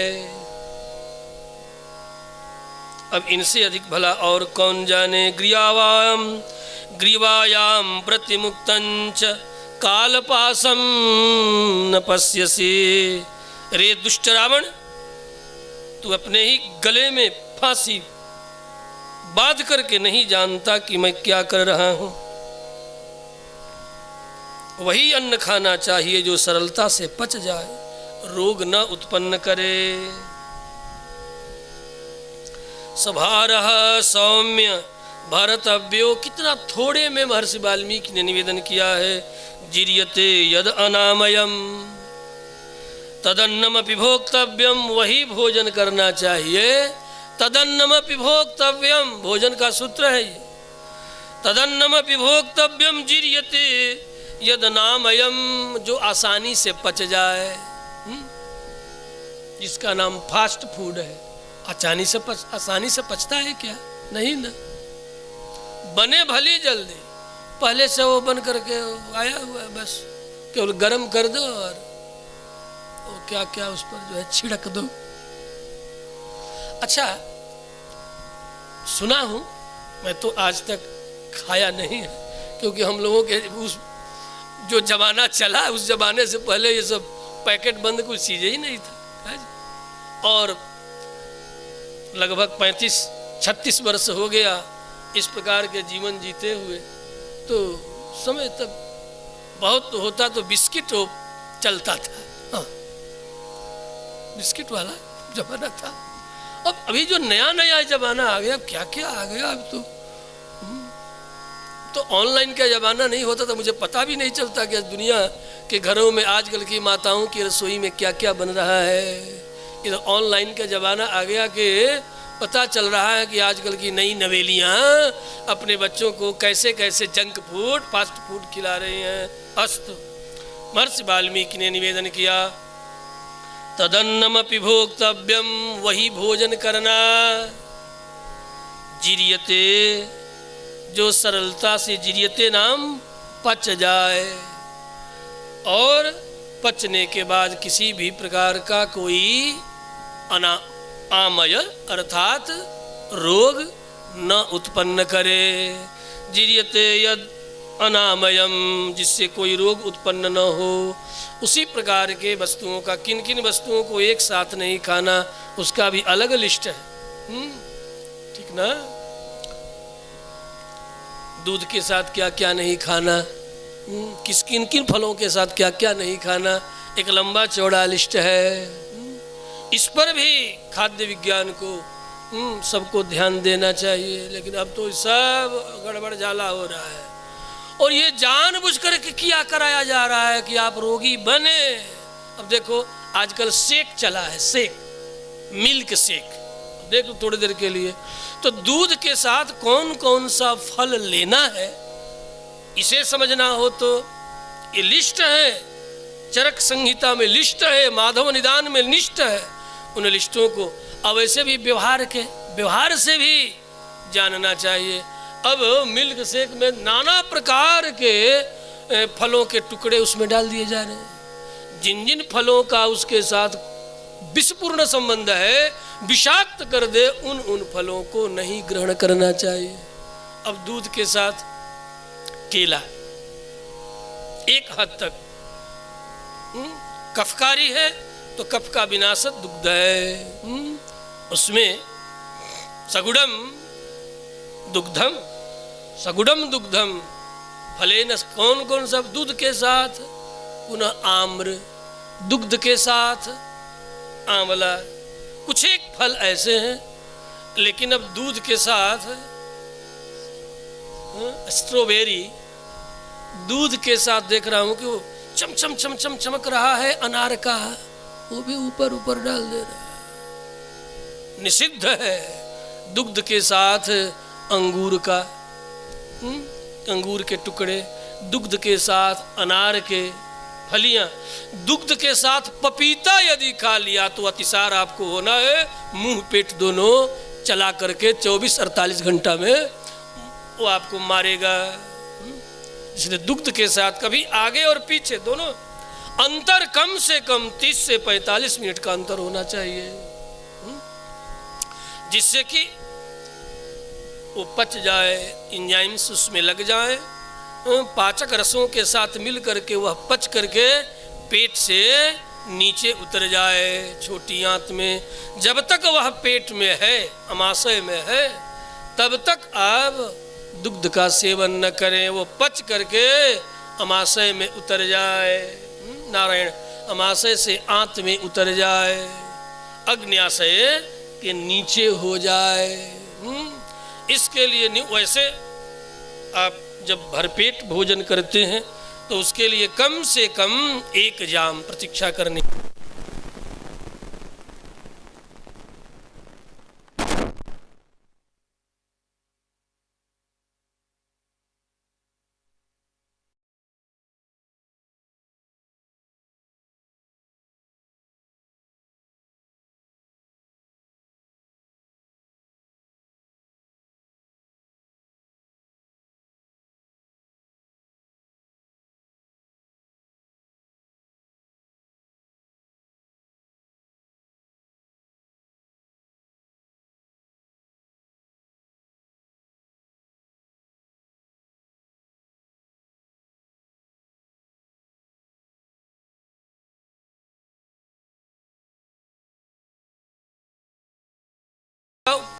पात्र तो सर्वोत्तम है, और यदि मिट्टी का पात्र नहीं तो उसके बाद दूसरा स्थान है ये एल्युमिनियम तो बिल्कुल नहीं, दूसरा स्थान कांसे का पात्र है, फिर पीतल का पात्र है, इसमें भोजन बने। ड्यूरालुमीन जिसको बोलते हैं, जहाजिया वाला, उस दिन बोल रहे थे हमारे दिनेश जी की, जहाजिया वाला, जहाजिया ड्यूरालुमीन जिसे बोलते हैं। हाँ, गैस कम लगेगा, ज़्यादा लगेगा ज़्यादा तो लगेगा, लेकिन उस गैस से ज़्यादा मूल्यवान बंधुओं जीवन है, जीवन का आरोग्य है। Health is wealth, health is wealth. जिसने भी कहा अच्छा अच्छा कहा है कि स्वास्थ्य ही धन है। Wealth is lost, something is nothing is lost, लोगों ने कहा ना हो। मैं तो भूल जाता हूँ, बहुत पढ़ा लिखा आदमी नहीं हूँ। Wealth is lost, health is lost, something is lost, ऐसा भी कहा। अब जो भी कहा हो, पहले ही बता दिया, अपनी कमी गिना दिए, बहुत पढ़ा लिखा आदमी नहीं हूं मैं। काहे को हम कहे कि हम पढ़े लिखे, अब जितना है उतना देख ही रहे हैं। श्री रामभद्र भगवान की, जैसा हूँ वैसा हूँ। तदन्नमपि भोक्तव्यम जिर्यते यदनामयम अस्तु। जटायु जी महाराज रावण को पहले तो समझाने का प्रयत्न कर रहे हैं।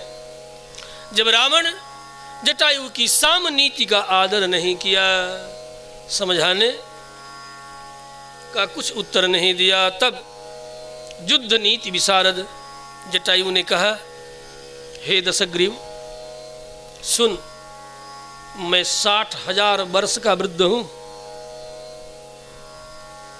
1-2 दिन का नहीं, और तुम मेरी अपेक्षा युवक हो। मैं धनुष आदि उपकरणों से रहित हूं, जबकि तुम धनुष कवच बाण रथ सब प्रकार के अस्त्र शस्त्रों से सुसज्जित हो। फिर भी मेरी पुत्री को, मेरी पुत्रवधू को दशरथ के साथ मैत्री होने के कारण ये मेरी स्नुषा है, ये मेरी पुत्रवधू है, इसे तुम कुशलता पूर्वक लेकर के नहीं जा सकते हो। यद्यपि मैं वृद्ध हूं, लेकिन मैं तुमसे लड़ूंगा, युद्ध करूंगा। वृद्धोहम त्वं जुवा धन्वी सरथः कवची हर्षरी। वृद्धोहम त्वं जुवा धन्वी सरथः कवची सरी। नावाप्यादाय कुशली वैदेही में गमिष्यसे। तुम कुशलता पूर्वक वैदेही को लेकर के नहीं जा सकते हो। यदि तुम वीरता से युक्त हो तो मुझसे लड़ो, और मुझे मार करके ही तुम मेरी पुत्रवधू को लेकर के जा सकते हो। मेरे सामने 2 घड़ी ठहर जा, भाग मत, ठहर जा। क्योंकि रावण अनदेखा करके भागा ही जा रहा था, और गृद्धराज जटायु उड़ते हुए ये सब बातें कर रहे थे। भाग मत, ठहर जा। मेरे द्वारा मरकर तुम पहले श्री राम के द्वारा मारे गए खर की तरह रणभूमि में शयन करो। उसके पहले मैं तुझे सिखाता हूं, यदि तुम वीर हो तो पहले मेरे साथ युद्ध करो। श्री राम जब तक आ नहीं जाते तब तक एक मुहूर्त ठहर तो जा। उनके द्वारा मरकर रणभूमि में चिरकाल के लिए सदा तुम विश्राम करोगे, जैसे तुम्हारा खरदूषण त्रिशिरा मारा गया मेरी आंखों के सामने। इस प्रकार ललकारने के बाद रावण वहीं ठहर गया।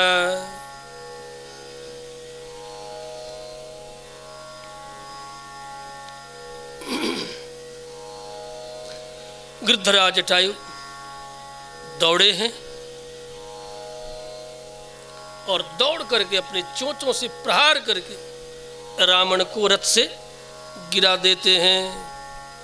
तिष्ठतीष्ठ दशग्रीव मुहूर्तं पश्य रावण वृतान्दिव फलं त्यक्त्वा तु पातयेयं रथोत्तमात् युद्धातिथ्यं प्रदास्यामि यथा प्राणं निशाचर। जब तक मैं जीवित रहूँगा तब तक तुम मैथिली को लेकर के नहीं जा सकते। रावण को अपने चोंचों से मार मार करके छत बिछत करके रथ से नीचे गिरा देते हैं। अरे रावण, यदि तुम सूरवीर हो, तुम में दम है, स्वाभिमानी हो, तुम्हें तनिक भी लज्जा है, कुछ देर और ठहर जाओ। मेरा महावीर पुत्र श्री राम आ ही रहे होंगे। बड़े स्वाभिमान के साथ गृद्धराज जटायु ने, मेरे लाडला रणबांकुरा लाल आ ही रहा होगा। मेरा लाल आकर तुम्हारा प्राण ले लेगा। जब तक वो आ नहीं रहा है तब तक मैं तुझे अवश्य मजा चखाऊंगा। मैं अपना प्राण देकर के भी जनक नंदिनी की रक्षा करने में प्रवृत्त होता रहूंगा। मैं अपने मित्र बधू का अवश्य कार्य करूंगा। तुम मेरे जीते जी मेरे मित्र बधू को लेकर के नहीं जा सकोगे। इस प्रकार रावण जटायु बार बार ललकार रहे हैं और बार बार छत बिछत कर रहे हैं। कभी दाएं बाएं ऊपर नीचे नाना ओर से रावण के ऊपर प्रहार कर रहे हैं। बड़ा ही रोमहर्षक युद्ध हुआ है, अद्भुत युद्ध हुआ है। ऐसा ज्ञात होता है कि मानो दो सपक्ष मल्यवान पर्वत एक दूसरे से युद्ध कर रहे हों। रावण ने अपने तीखे बाणों का प्रयोग पुनः करना आरंभ करता है और जटायु के पक्ष को छत बिछत कर देता है। तीक्ष्ण बाणों से पक्ष कट करके गिरता है। फिर भी प्रयत्न करते हैं अपने पैरों के नखों से रावण के अंग अंग को विदीर्ण कर देते। चरणों से मार मार करके बार बार पंख पर प्रहार करता। अंत में अनेक घाव के साथ पंख काट डालता है। चकार बहुधा गात्रे व्रणान पतग सत्तमः तक्ष तीक्ष्ण नखाभ्याम तो चरणाभ्याम महाबलः। इस वृद्धावस्था में भी भयंकर शक्ति जटायु के शरीर में कहाँ से आ गई पता नहीं चल रहा है। 60,000 वर्ष का ये वृद्धराज जटायु अपरिमित शक्ति संपन्न हो गए हैं।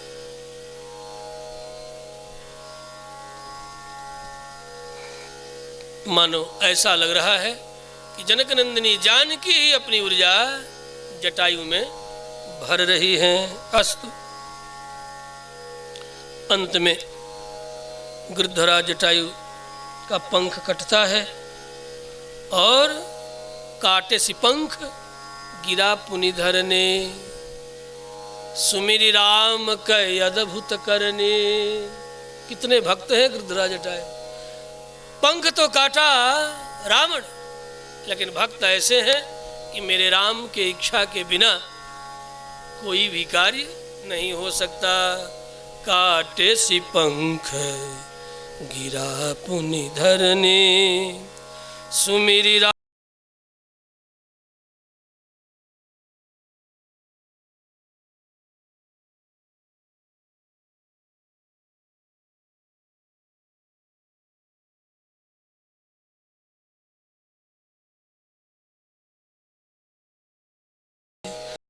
सरैरावारितस्तस्य संयुगे पतगे स्व कुलायमभिसंप्राप्तः पक्षिवच्च बभौ तदा।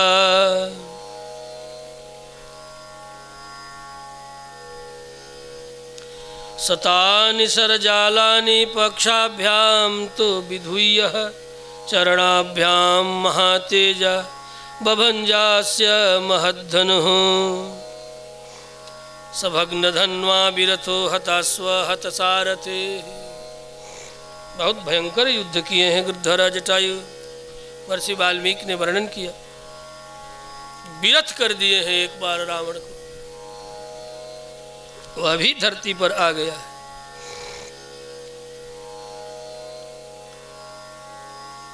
दृष्ट्वा निपतितं भूमौ रावणं भग्नवाहनं साधु साध्वीति भूतानि गृद्धराजम अपूजयन। बहुत से देवता भी आकाश मार्ग में इस लीला को दर्शन कर रहे हैं। सबने कहा साधु साधु साधु, गृद्धराज जटायु साधु साधु बाद आपको। अंके नादाय वैदेहीं पपात भुवि रावण है। वृद्धावस्था हो गई थी, अन्यथा और भी कुछ करते।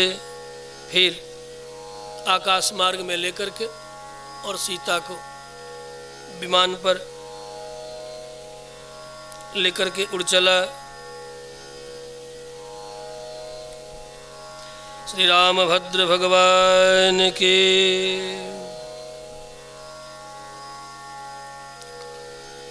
इस तरह जब तक पंख नहीं कट करके गिर नहीं गए, तब तक बार बार रावण के चंगुल से छुड़ा लेते। रावण पुनः पकड़ करके जनकनंदिनी को लेकर के उड़ता, फिर प्रहार करते, फिर छुड़ाते। इस तरह कई बार किए और अंत में जब पंख कट गया है, तब गिरधराज जटायु श्री रामभद्र का स्मरण करते हुए छत विछत धरती पर पड़े। श्री रामभद्र की ही करनी, उन्हीं का कृत्य समझ करके उन्हीं का स्मरण कर रहे हैं। विददार नखैरस्य तुंडम पृष्ठे समर्पयन् केशांसोत्पाटयामास नखपक्ष मुखायुधः। सचिन्न बाहो सद्यो वै बाहवः सहसा भवन् विसज्ज्वालावली युक्ता वल्मीकादीव पन्नगाः। बड़ा विस्तार से वर्णन करते हैं महर्षि वाल्मीकि ने रावण और गिरधराज जटायु के युद्ध का। मुष्टिभ्याम चरणाभ्याम च गिरधराज पथोपयत। बहुत प्रकार से भयंकर युद्ध हुआ और अंततः जैसा कहा, तब सक्रोध निशिचर खिसियाना काढ़े सी परम कराल कृपाना। काटे सी पंख पराखग धरनी सुमिरी राम कै अद्भुत करनी। अब क्या था, भूमि पर पड़े हैं, जीवन और मृत्यु से लड़ रहे हैं। गिरधराज जटायु मरणासन्न हो चुके हैं।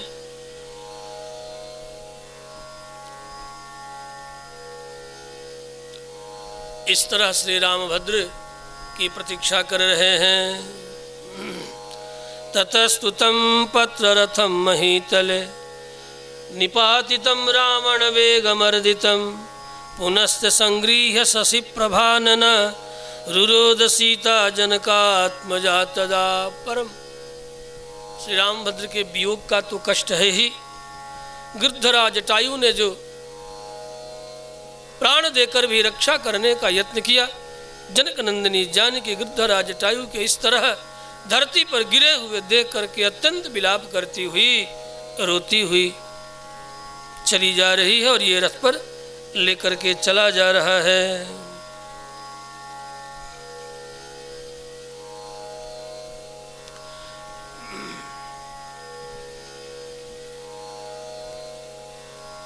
क्रोशन्तिं राम रामेति रामेण रहितां वने जीवितान्नायकेशेषु ग्रहान्तान्तकसन्निभः जीवितान्यतायकेशेषु ग्रहाः जग्रहान्तान्तकसन्निभः प्रदर्शितायां वैदेह्यां बभूव सचराचरं जगत्सर्वमयमार्यादं तमसान्धेन संवृतः।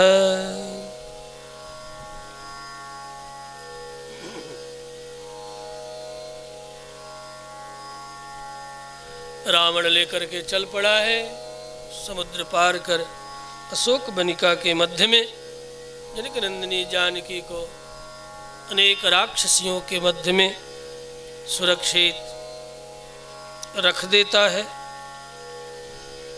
जनक नंदिनी जानकी के इस प्रकार रुदन करते हुए वन पर्वतों तक ने इस करुण विलाप को सुन करके रोया है।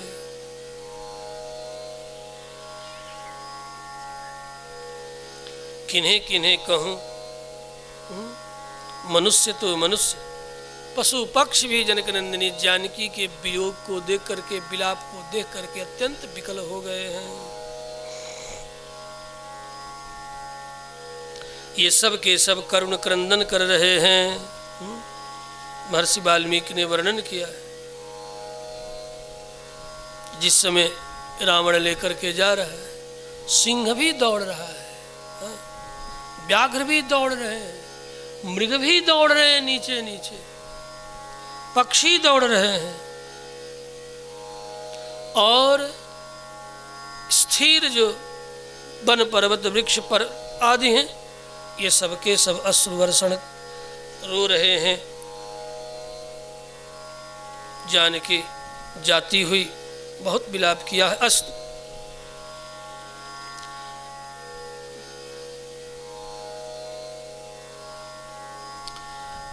अब इन्हीं प्रसंगों के साथ रावण जानकी को अशोक बनिका मध्य, अशोक वन में सुरक्षित रखता है। बड़ा सुंदर मणिमय चबूतरा है, बड़ा सौंदर्य युक्त है जहाँ जानकी को रखा। ऐसे वैसे स्थल पर नहीं रखा, मणिमय चबूतरा है, चारों तरफ वन ही वन है, अशोक वन है। अशोक वन में सिंसपा नामक वृक्ष है। कुछ एक ने कहा सीता अशोक, बाद में उसका नाम ही पड़ गया सीता अशोक। आजकल जो नीचे जिसकी पत्तियां गिर जाती है, ये अशोक नहीं, बड़ा विशाल होता है, चारों तरफ फैल करके आम इमली के तरह विशाल वृक्ष होता है। अस्तु ज्ञात्वा विरहितां यो मां चोरयित्वा पलायसे। जानकी ने कहा, श्री रामभद्र के रहते हुए यदि तुम मेरा अपहरण किया होता तो जानते कुत्ते के तरह सूने में से 60 निर्लज्ज तू मेरा अपहरण करके लेकर के आया है। अपने घूंघट का ओट रख जनक नंदिनी जानकी ने बहुत प्रकार से रावण की भर्त्सना की है। 60 सुने हरि आने ही मोही, अधम नीलज लाज नहीं तो ही। वगतो लप्ससि शर्म मम भर्तुर महात्मनः, निमेषांतरमात्रेण बिना भ्रातर माहवे। श्री रामभद्र के रहते हुए यदि तूने मेरा अपहरण किया होता तो मैं जानती कि तू वीर है। कुत्ते के तरह सुने मैं मेरा अपहरण करके तू लाया और अपने आप को डींगे हाँक रहा है कि वीर हूं। ये वीरों का लक्षण नहीं है। तेरे जैसे पापाचारी जब ही उन्हें पता चलेगा तभी वे तुम्हें मार डालेंगे। स्मरण रख, अब तू बच नहीं सकता। रे रावण, राक्षसा निहता ये न सहस्राणी चतुर्दशा, जिन्होंने क्षण भर में 14,000 राक्षसों को खर दूषण तिसरा के साथ मार डाला, क्या वे तुझे छोड़ेंगे? तेरी मृत्यु अब तू अपने मरने का दिन गिन। निमेषांतर मात्रेण बिना भ्रातर माहवे, वो भी अकेले। लखन तो गुफा में मेरी रक्षा कर रहे थे, अकेले करुणा निधान ने तुम्हारे 14,000 राक्षसों को क्षण मात्र में ही समाप्त कर दिए। कथम स राघो वीर सर्वास्त्र कुशलो बलि, वे क्या तुम्हें छोड़ेंगे? कदापि नहीं। इसलिए तू अब अपने एक एक दिन एक एक क्षण मरने का गिन। तू मरेगा, मरिष्येति मरिष्येति अस्तु। अब आज बस इतना है। कथा 3:45 से आरंभ हो रही है और 2-4 दिनों के बाद 3:30 पर चला जाऊंगा, ठीक है। श्री रामभद्र भगवान के। 2 बार हरिनाम विश्राम। 3:45 से आरंभ करने का फल तो कुछ मिलना चाहिए, जल्दी समाप्त हो जाए, 5:45 में समाप्त हो जाए, 5 मिनट अधिक ही हो गया। श्री राम जय जय राम, श्री राम जय जय राम, श्री राम जय राम।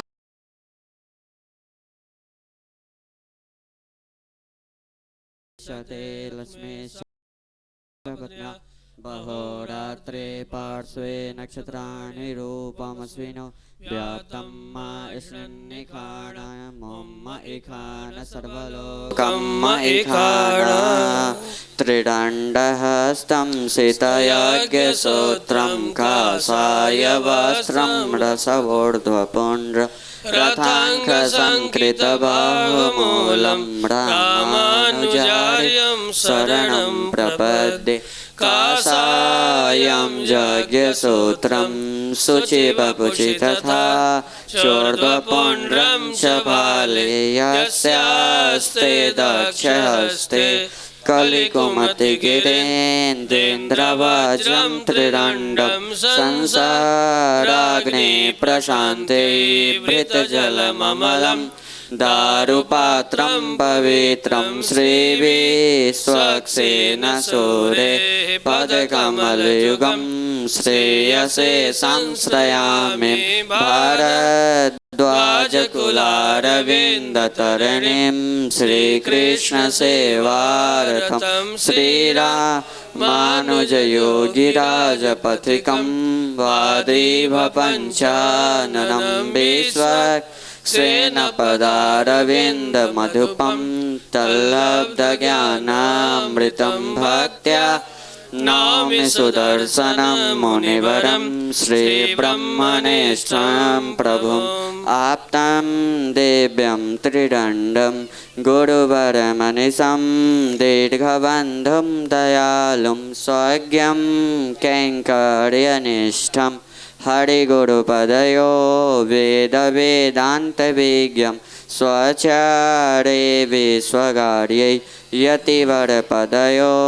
दत्तचित्तं महान्तं श्रीगोपालार्यसूरिं समगुणनिलयं मुक्तैहं प्रपद्ये जयत्यतिराजफणिराजवतारं रे प्रबलपाखण्डतोर्भानो विजयी भव विजयी भव विजयी भव अमर्यादाक्षुद्रशलमतिरसूया प्रसवभो कृतघ्नो दूर्माने स्मर परवशवाञ्छनपर निशंस पापिष्ठ कथमहमिथो दुःखजलधे रपारादुत्तीर्णस्तव परिचरेयं शरणयो।